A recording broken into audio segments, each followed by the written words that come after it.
The Tom Woods Show, episode 1697. Prepare to set fire to the index card of allowable opinion. Your daily dose of liberty education starts here. The Tom Woods Show. Folks, if you're like me, one of the most demoralizing things is when someone utters the truth and then lamely apologizes. Well, not these folks. I've got a free ebook of stories from heroic professors who told the PC mob to go pound sand. Stories from Jordan Peterson, Michael Rechtenwald, and others. Check it out at againstthemob.com. Hey everybody, Tom Woods here. Michael Malice is back with us today. One of your favorite guests on the Tom Woods Show. Michael, as you know, is a New York Times best-selling celebrity ghostwriter. He's also the author, in his own right, most recently, of The New Right, A Journey to the Fringe of American Politics, and he hosts You're Welcome on the Gas Digital Network, which is a podcast I know you will enjoy. And we're just going to talk about what's going on in the world right now, or more specifically, we're going to talk about three things that I picked out of the news that I want to ask Michael about. So, Michael, welcome back. Thank you, Tom. I'm inspired to have you on because of all the episodes you've been doing with Dave Smith on each other's shows, and I thoroughly enjoy them. I like what each of you has to say, and I like the way you interact. I mean, it's just great. It's such a good idea. It's one of the silver linings to come out of the end of the world. So I have a few sort of current event topics of my own that I want to run by you and get your thoughts on. So I guess it was maybe a couple of days ago that in an interview, Dr. Fauci said that New York did it right. Okay, he's in terms of its response to the virus. And this led to an outcry among a lot of people saying, how could he make a statement like that when by far New York has like the highest per capita death rate of any place in the whole world? I mean, how could he make a statement like that? So you think there must be some meaning to it that we're not grasping or whatever. So I'm curious to know, given that you have been in New York this entire time and you've lived in New York, as far as I know, your whole life in the U.S., first of all, your response to that, and secondly, where things really do stand in New York right now. I don't know that. I mean, just because it's the worst per capita, it could have been worse. You know what I mean? So yeah, right. Maybe there's something to what he's saying. I don't know what he means by it. And when I heard that, I was so over all this BS that I didn't even bother to investigate what he meant by that statement. I mean, when he said did it right, it could have been referring to, took the whole process seriously, correctly. I don't know. I don't care. I think this whole coronavirus thing has been brazenly disingenuous. I think we were all told we have to stay in our homes. And then the next week we're told we all have to take to the streets. And now we're being told, oh, you have to stay in your homes again. I get how you should err on the side of caution when you're dealing with a potentially, devastating plague. Sure. But I also feel that many people are very comfortable giving orders without considering the deleterious consequences of those orders. And I recently had a poll. I was on a Dennis Miller show and I brought it up there on my Twitter, which was only a little tongue-in-cheek, where I said, who do you think has done more long-term damage to New York City? Mohammed Atta or our current mayor, de Blasio? And de Blasio won 9-1. And I think that's accurate. I think what's happening in the city is extremely disturbing. My social group has been just devastated by people, like you're playing poker and at a certain point people are like, all right, I'm out. Like people have just had it with the shenanigans here. I'm extremely concerned about the direction of this city, while I remain very hopeful about the direction of America as a whole.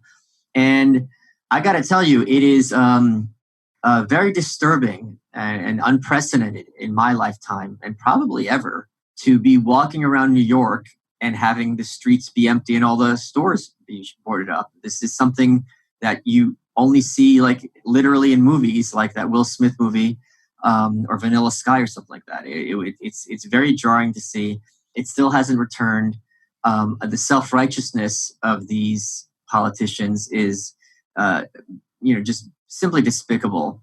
And the way they blithely feel comfortable shutting down entire industries I mean, there's often a lot of talk about like the working poor and so on and so forth.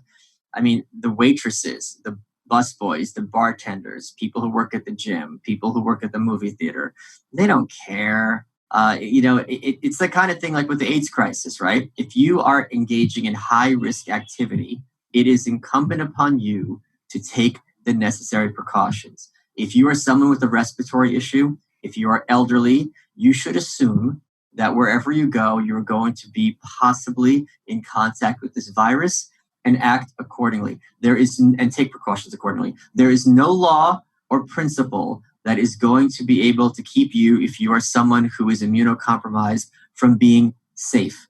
And it is just really kind of outrageous that so many things have been shut down for so long. And as you pointed out, to what end?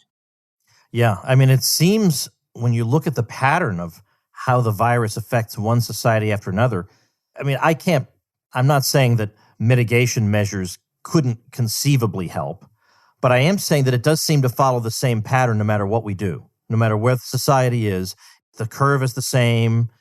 It's very strange. It does not correspond to what you would expect. That, for example, I've talked about somebody who's done some work on Google mobility data. You'd think as people started to not really observe the social distancing requirements quite as much, and they started moving around and not following the stay-at-home orders quite as much, well, then places where there's more mobility must mean that the virus is spreading faster. And that didn't seem to be the case. So there's so much about this that doesn't make sense. And so, frankly, so little curiosity about it, because people just want to give us just repeat the same orders over and over again. Now, you mentioned the working poor, and a lot of those people are struggling. And even above even the middle class, where they've sold everything they have of value and they're just on their last, it's the last straw for them at this point. And what's the brilliance of the current strategy is they've shamed everybody into keeping quiet. Normally, if somebody's life is ruined and everything they've worked for is destroyed, they would complain. And it is astonishing to me the compliance of most people in not complaining about the complete ruination of their lives. I'm not surprised about that. I always cite Mencken's quote that the average man does not want to be free. He simply wants to be safe. I think people are taught since they were children and are trained accordingly that obedience is virtuous, submission is virtuous. It's this, we are all told explicitly all the time that the point of education is to make good citizens. And that's a very Orwellian way of saying broken and defeated and waiting for orders from the person at the front of the room, regardless of how mediocre they are as a human being. And they are inevitably mediocre at best. So that didn't surprise me in the slightest. I think there was an incident, I put this on my Instagram a while ago, which I found it takes a lot for me to get disturbed by something. This did it. There was this Asian guy in his 30s, Western dress. It wasn't like he was in a rickshaw or something. And he was sitting on the train. The train was empty, which is also quite rare in New York. And this older man, late 50s, early 60s, stood up over him, was screaming at him, "Where's put on your mask? You're going to make us all sick. Go back to where you came from," and all this other stuff. And you see this also in kind of totalitarian countries, when you have this scheme that everyone is involved, it gives permission for just awful people, just really horrible people to take it upon themselves to be the enforcers of the regime and take pride in themselves in doing it. It's exactly, I'm not using this as an analogy, the psychology of dogs, who are barking in front of a house, protecting the property and seeking the approval of their masters. I always encourage people to watch The Dog Whisperer, because human beings and dogs co-evolved over millennia.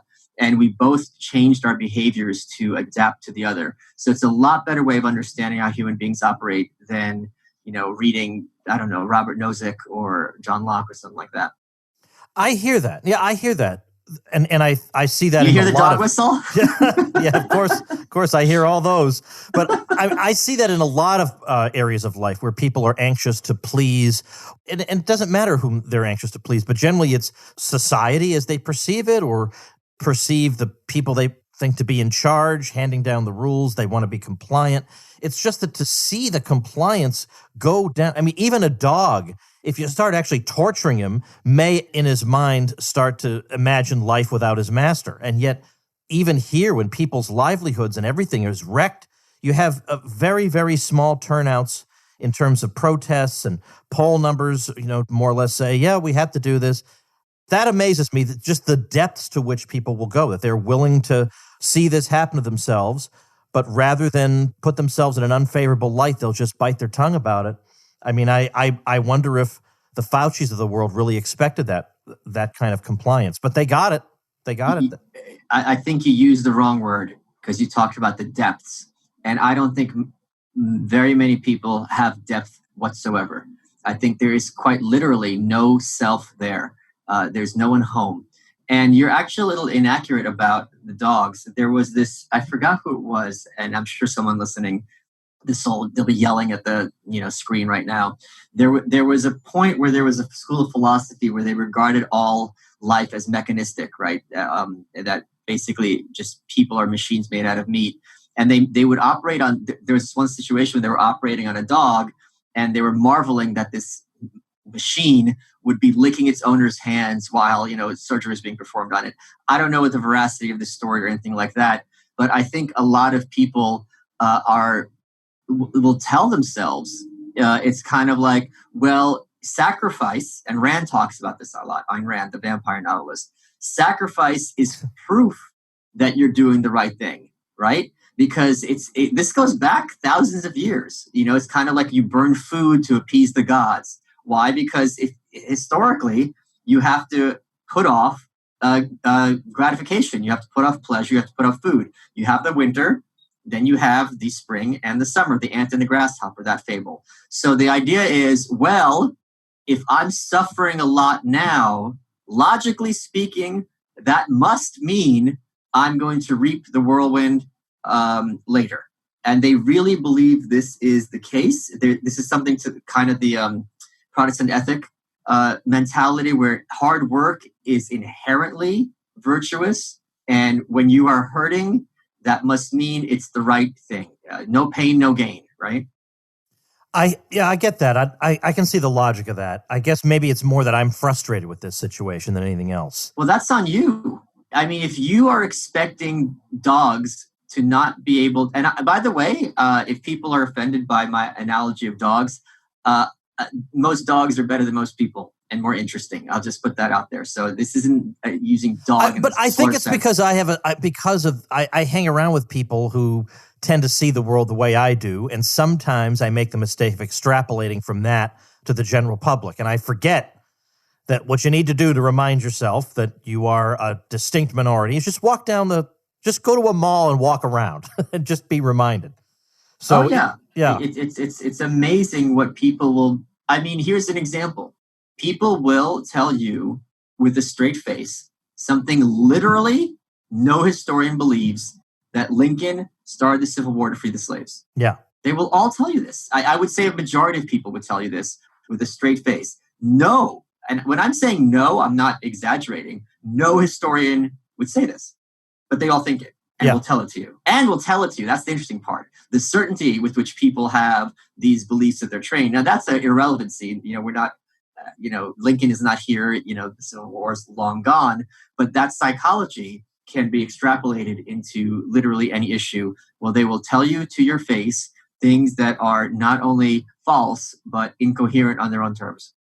And if you try to correct them, you're an unbelievably bad guy. No matter what the proof you have, it doesn't even matter. They're not going to listen to you. That's because everybody knows X, Y, and Z. Yeah, right. And therefore, you are transgressing. Yeah. It's like you're giving the finger to a child. You don't do that. That's transgression. It's the same kind of thing. Like, how dare you defy what everybody knows? What kind of person are you? They said not that long ago that, I know this is not your main priority, but you love the city, and so it matters in that way, that Broadway would remain closed until 2021. I don't see by this, they kept pushing it back. It's like a flight that's late, and they push it back 20 minutes, then 35, then 40, and whatever. So we all know that the flight is actually going to be later than that. So 2021, it seems to me, by their metric. Now, if you had asked me in March, I would have thought 2021, what are you, crazy? There's no way you're going to wait that long to reopen Broadway. Now it's like, wow, 2021 seems kind of premature by their standards. It seems impossible. You'd have people sitting side by side, making their own decisions about their own health. This is not thinkable. So, I mean, I don't understand. Broadway is one of the main reasons people come to New York. One of them.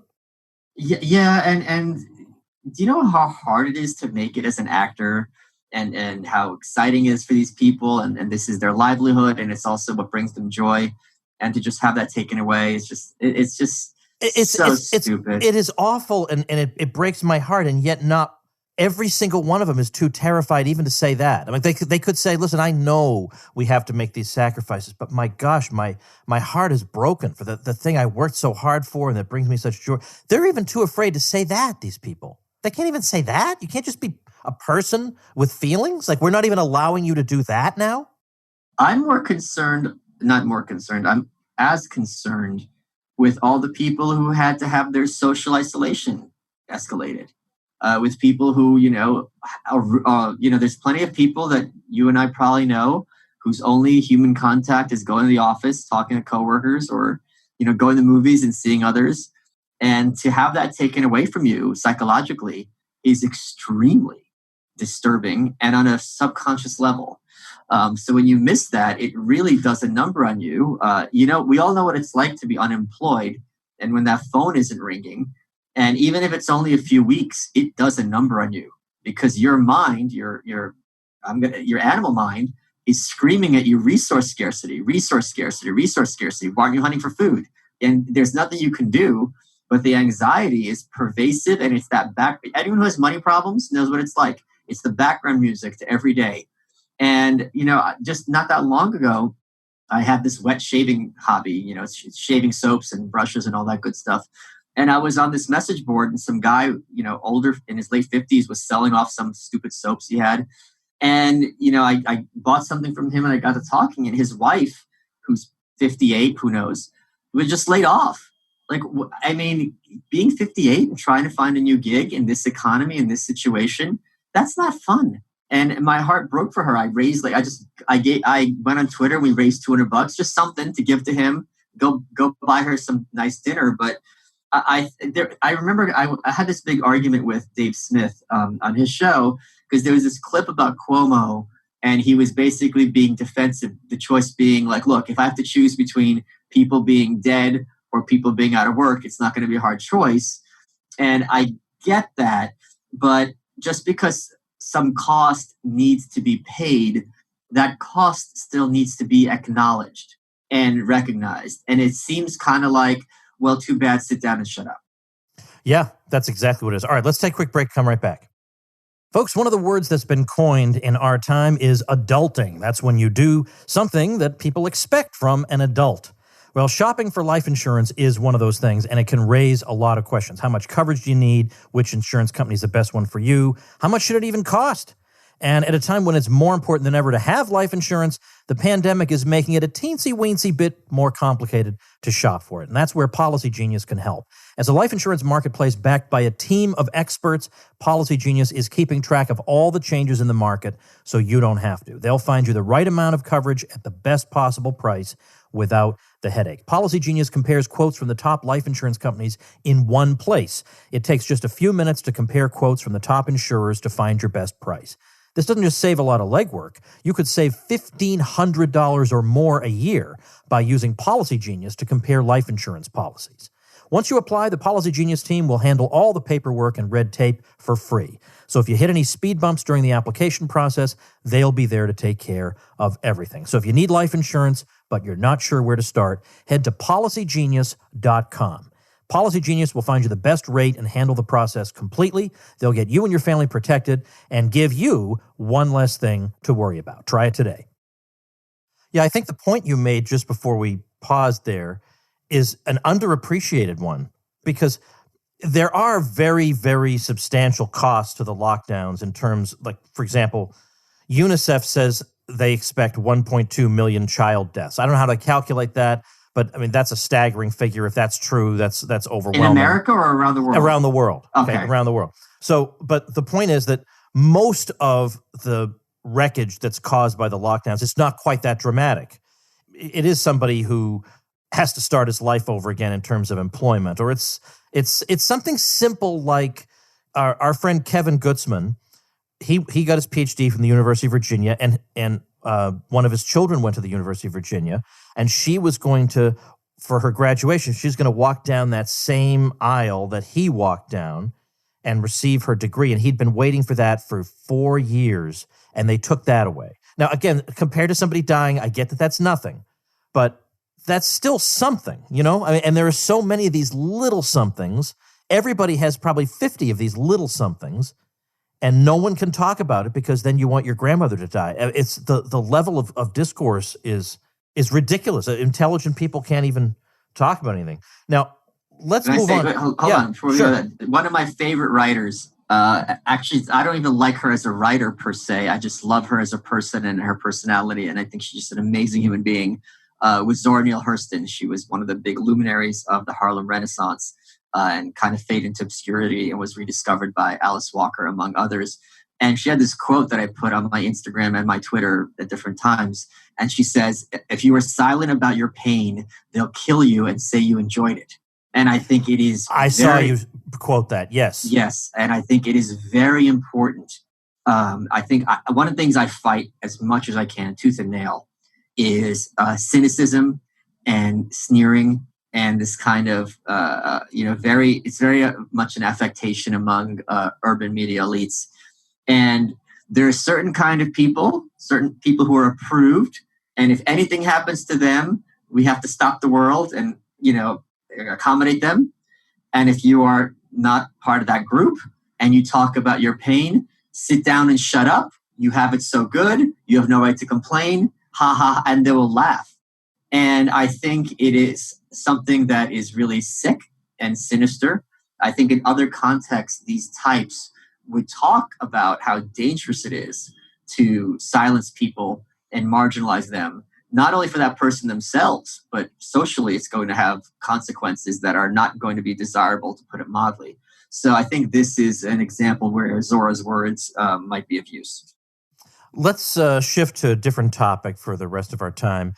I read this, I haven't run this by you or anything, but this morning in the Wall Street Journal and then all over, there's an article describing a poll that was done by the Wall Street Journal and NBC News, and it found that 56% of people polled agreed that American society is racist. Now, there are majorities among whites, blacks, and Hispanics, a slim majority among whites, but all three races, a majority say American society is racist. Only men, the demographic of men, at 46%, had fewer than 50% saying American society is racist. Women, 2/3 of them say that. And then when you dig a little bit deeper into the poll, it's interesting to note that white people are more likely to think that the problem is individual people who are racist, and black respondents are more likely to say that it's the system in general. It's a systemic problem rather than just isolated individuals. I'm just curious how you respond to a poll like that. What are your thoughts when you hear those numbers? I don't care, is my response. I think the example I use, I think this is in my book, The New Right, but I use it frequently, is let's suppose I came to you with a genie lamp. And if you say abracadabra, you get a wish, right? Well, you'd say it so fast, you'd split your lip. Now, this is not a real big shocking prediction. If you tell people, well, if you say this other word, racist, people will do what you want. Well, why wouldn't you? Irregardless of the veracity of that claim. So whenever you give human beings some sort of power, some of them will tend to use it. And it's also even better if you're told, well, it's the right thing for you to do. You are owed certain things, and so on and so forth. It's very easy. Look, if I am treated poorly in any regard, anyone, it's a lot easier for me to think it's the other person's fault than that I had something to do with it. It's not that I'm a jackass. It's that, they don't like me because of this. They don't like me because of that. or why is this person have a more popular audience than me? Oh, it's because of this or because of that. So I mean, and the other thing is there's an asymmetry in that question, right? Because it costs something to say no, because now you're being defiant, whereas saying yes is smiling and nodding. So I think it's one of those questions where it's not really earnest in and of itself, because that term is almost entirely incoherent. You mean the term racism? Yes.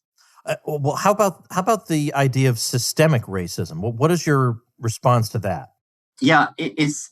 I mean, look, this is kind of the whole Marxist concept of things like false consciousness and all these other ideas that why doesn't society look like you want it to look? Well, it must be because of the system itself.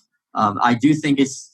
I mean, if you're going to ask me, is there systemic racism? I would say yes, in that there are certain things in the system that treat different races differently, and some races will have more advantages than others. And that's when you have a caste system racially, it's going to be racist against someone by definition. The question is, how much is this systemic racism affecting your livelihood? How much is this affecting your opportunity to succeed, and so on and things like that? Is eliminating systemic racism possible? I mean, for example, you and I are both munchkins. Every study ever shows that tall people have great advantages over short people. The one thing that they don't have is a longer lifespan. So, I'll see you in the grave. But they will have enormous advantages in dating, in terms of getting jobs, and so on and so forth. What are we to do with this? Like, literally, what can we possibly do with this? Now, I know we could say, okay, well, that's different. You can't control your height, but people in different races are identical. Sure. But people from different races also come from different cultures. Someone who is born in Jamaica is going to have a different upbringing than someone born like myself in the Soviet Union, or someone born in Canada, or someone born in Arizona. And to say that, well, somehow we're going to be able to equalize all of these things makes no sense on any level, and is not even at all possible. So a big part of progressivism since the early days in the 1890s has been using the state to engineer society to look like what you want it to look like, right? And at a certain point, if it doesn't look like what you want it to look like, well, you just have to keep on turning more levers and adding more knobs and just keep fiddling with it until you get the outcome you like, even if those fiddles end up putting human beings through the meat grinder. What do you think, and this is the toughest, maybe you don't find it a tough question, but I don't know, looking at where everything is right now with the virus, with race relations, and of course, all the demonstrations and sometimes rioting. I don't know what this means for Trump, because on the one hand, you think people just want stability. And if they think they can get stability without this guy in there, they're not going to ask a whole lot of other questions. But on the other hand, it could be that maybe there is a Nixonian silent majority that looks around and wonders, is this the society I want to live in, with all the, basically with mayors and governors telling police to stand down while cities are destroyed? Maybe that benefits Trump. I don't know. I think he's doing a very bad job capitalizing on any of it, if you ask me. What do you think it means for November? I think that we need to remember, it's funny how sometimes the corporate press just pretends certain things never ever happened and we all forget about it. Remember Ferguson? Remember that 80 years ago, Ferguson?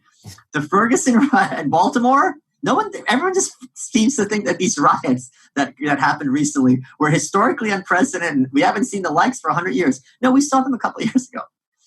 And the behaviors were very similar in certain ways. And what that led to were historically unprecedented Republican majorities. At one point, the Republican House majority was their largest since the 1920s, since before the New Deal. So historically speaking, whenever we saw this happen in New York in 1993, in Crown Heights, which before the coronavirus, it's a neighborhood in New York, in Brooklyn, which is a very mix between Hasidic Jews and African Americans. And there's been a lot of historic, tension between these two groups. In 1993, there were many riots, and I think one Jewish kid was killed, and so on and so forth. And Mayor Dinkins, who was the first African-American mayor of New York City, seemed basically powerless or disinterested in preventing this. And as a result, we got a Republican mayor, Rudy Giuliani, in 1993. So I think it does tend to go toward the Republican candidate. That said, Donald Trump doesn't seem like, if you're going to talk about law and order, Trump doesn't seem like an order person. He's a chaos person. So it might even be flipped in that the person who represents order in this country might be Biden, who would be in very many ways a direct continuation of decades of kind of Washington rule. So are you willing to, well, the thing is, I don't want to make a bet on this, but I had a bet going with David Stockman, and it was just a gentleman's bet, which is too bad because he's loaded. I could have really taken him for a ride. But he did not think Trump was going to survive 2018. He thought they were going to get him out one way or the other because he thought Trump has lost the Republican Party. And so if he doesn't even have the Republican Party, he's in the same position Nixon was in. And I did not think that was the case. And well, here's the thing. The thing is, he may have lost the Republican Party, but it's the Republican Party saw what happens or is increasingly aware of when you work with the Democrats. So then it becomes about self-preservation. Yeah, right. Well, so anyway, obviously, as you know, Trump is still in office. So do you want to put odds on the outcome? I mean, what do you think? I'm more curious if Biden's going to be on the ballot in November. Really? What do you think is going to happen in between? I mean, November's not that far off. I think there's several things that could happen. Given that we live in a simulation, it would not at all be unlikely that he would get killed by coronavirus, because that would be the most, ironic situation, God forbid. I had said that that they're thinking about replacing Biden when you see hit pieces on Governor Cuomo in the corporate press, because they'd be planted by Hillary, because they would be used to make him toxic, so she'd be viewed as a natural replacement. And that has started happening. Jake Tapper of CNN, of all people, has gone after Governor Cuomo, even though his brother Chris Cuomo is an anchor at CNN. So I don't know what's going to happen before now in November. I think it's going to be a question if we have debates.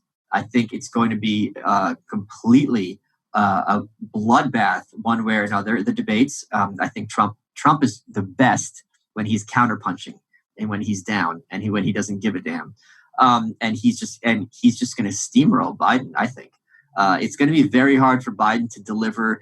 Biden's going to come in with some good one-liners, and Biden was smooth in his heyday when he was debating against Paul Ryan in 2012. He did a great job. He's no dummy in that regard, but he seems to very clearly has lost his capacity to speak articulately and coherently. If you watch some of these speeches he gives, he's not speaking English correctly, and this is some kind of a verbiage issue. So I'm not at all comfortable making predictions, and I think absolutely it's not at all impossible. We're going to have a Supreme Court vacancy between now and November, and that's really going to turn things nuclear.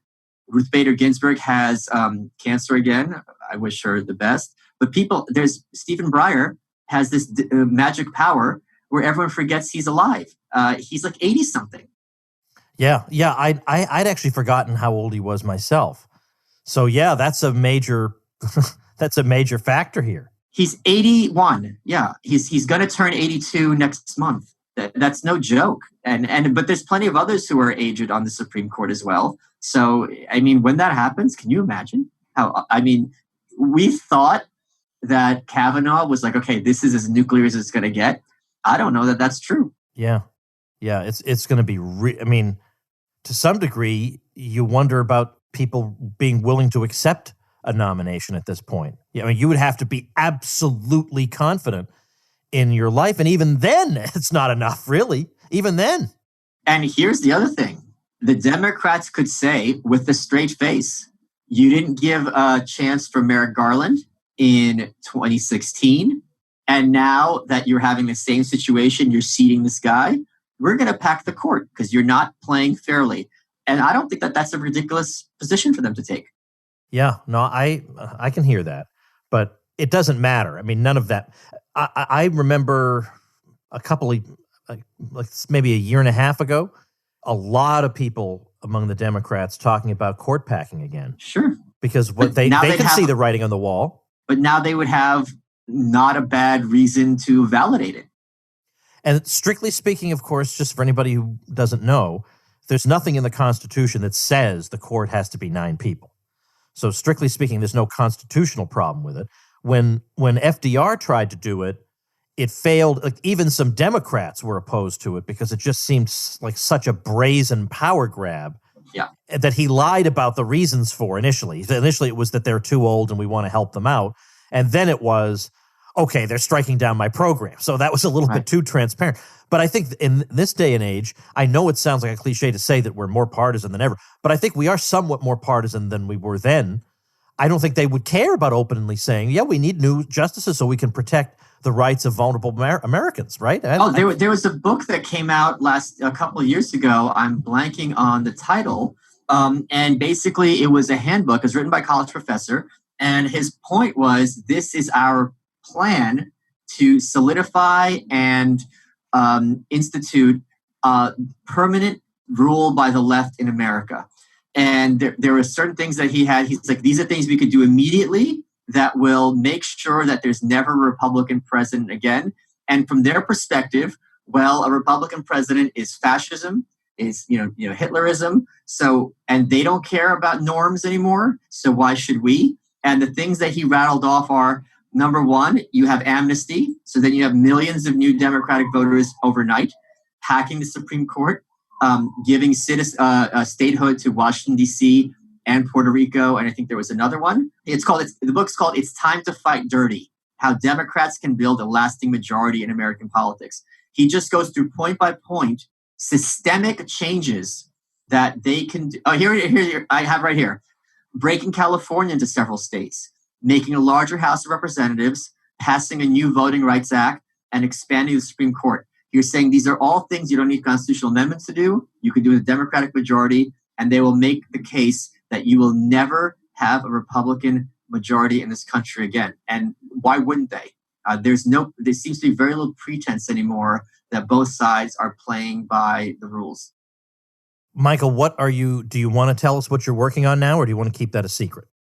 It's not a secret. I've been talking about a bit on my locals and on my live streams and things like that. I'm just working on a book called The White Pill. And I'm having a little bit of trouble conceptualizing it entirely. But yeah, it's going to be a handbook for hope. Well, I'll say the cheese ball host thing. Well, we could certainly use a dose of that right about now. Well, anyway, a much better thing to say is whatever Michael Malice has written, I'm always interested to see. Well, thanks for coming on. I'd love to get up to New York if I could. You're the only reason I'd go there at this point. It's what they've done to the city is unforgivable. Yeah. Yeah, awful. I'm doing a thing at my house in a few months where I'm having some supporters over. And I just want you to know that I'm saying this on the air here. I invited a couple of our mutual friends as special guests. I did not invite you simply because I thought you would consider this to be like a nightmare, like surrounded by people who just want to talk to you about what you said on, episode 23 or something.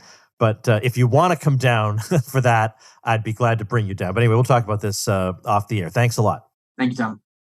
All right, that's Michael Malice. Before we go, I want to tell you about an old friend who is a photographer with 20 years experience, and he's just created a photography education program that he teaches, takes a beginner from knowing nothing to mastering the controls and exposing them to different genres of photography. So it's designed for homeschoolers, distance learners, students without access to art education, and adult learners.